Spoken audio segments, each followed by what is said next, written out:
Hello दोस्तों, आप सभी से नमस्ते प्रणाम। मैं राधा राजभर आप सभी लोग के बीच में एक बहुत ही सुंदर गणेश जी का सोहर गीत लेकर आई हूँ। तो आप लोग इस गीत को फुल वॉच करके सुनिए और कमेंट बॉक्स में अपना प्यारा सा कमेंट जरूर कीजिए। गीत का आनंद लीजिए। कैसा लगा कमेंट बॉक्स में जरूर बताइए। मैं आप लोग के बीच में गणेश जी का सोहर गीत लेकर आई हूँ और मेरा तबीयत नहीं ठीक है, फिर भी मैं आप लोग के बीच में गीत लेकर आई हूँ, सुना रही हूँ आप लोग को। तो आप लोग इस गीत को फुल वॉच कीजिए, आनंद लीजिए। कैसा लगा कमेंट बॉक्स में बताइएगा। क्या मालूम क्या हो गया, मुझे समझ में नहीं आ रहा है। 2-4 दिन सही रहती हूँ, 2-4 दिन के बाद फिर वैसे ही तबीयत हो जाता है। मुँह भी सूज गया। देखिए, सुना रही मैं गणपति जी का सोहर गीत। पर्वत पर बाजेला बाजनवा गौरा के अंगना सोहर हो। ललना लिहले गणेश जनवा माता देवता मगन भैले हो। ललना लिहले गणेश जनवा माता देवता मगन भैले हो।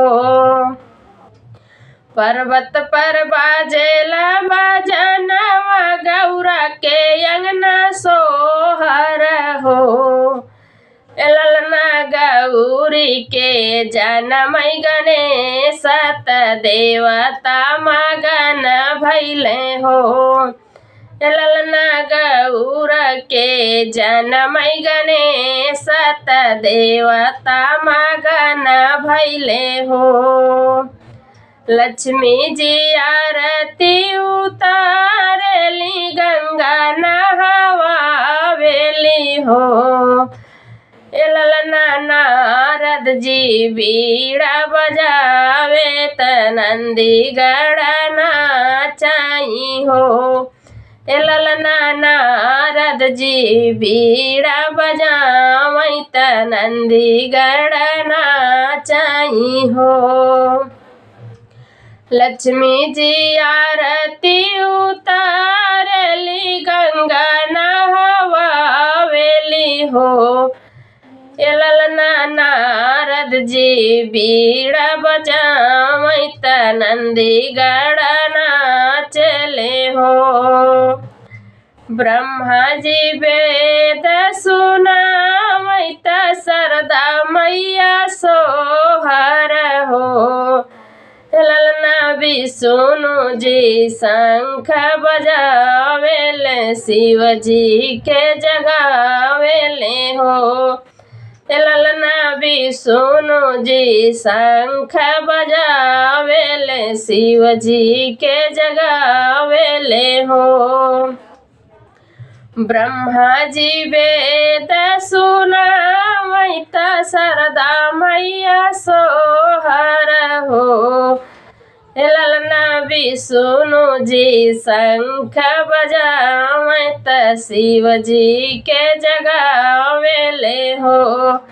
ललना विष्णु जी शंख बजावे त शिव जी के जगावेले हो।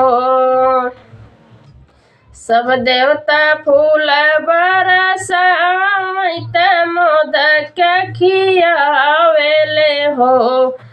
ललना नमवा गणेश जी धराइल त प्रथम पूजा लेनु हो। ललना नमवा गणेश जी धराइल त प्रथम पूजा लेनु हो। सब देवता फूल बरसावे त मोदक खियावेले हो। ललना नमवा गणेश जी धराइल त प्रथम पूजा लेनु हो। ललना नमवा गणेश जी धराइल त प्रथम पूजा लेनु हो। पर्वत पर बाजेला बाजनवा गौरा के अंगना सोहर हो। ललना लिहले गणेश जी जनमावा त देवता सब मगन भैले हो। ललना लिहले गणेश जी जनमावा त देवता सब मगन भैले हो।